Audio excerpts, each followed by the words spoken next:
Hello সবাইকে, আজকে তোমাদের কাছে পনিরের একটা দুর্দান্ত রেসিপি নিয়ে হাজির হয়েছি। খুবই সহজ পদ্ধতিতে তাড়াতাড়ি তোমরা পনিরটা বানিয়ে ফেলতে পারবে।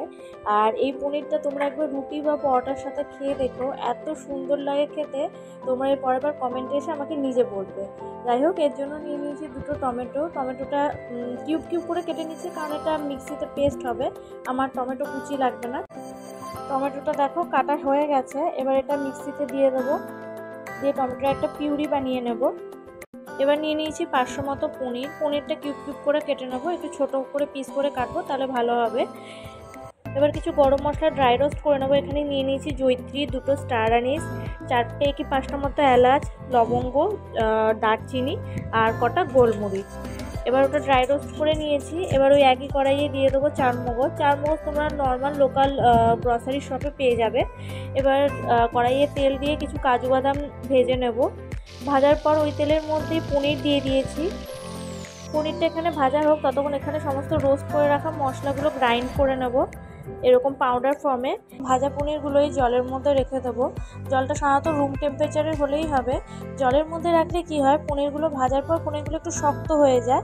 এই জলের মধ্যে ডাইরেক্ট ভেজে রাখলে পনিরগুলো একটু নরম থাকে এবং খেতেও খুব ভালো লাগে। মশলাগুলো এর মধ্যে খুব দারুণভাবে কোট হয়।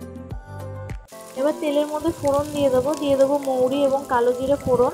এগুলো একটু হালকা লাল লাল হয়ে গেলে দিয়ে দেবো এর মধ্যে আদা কুচি এবং লঙ্কা কুচি।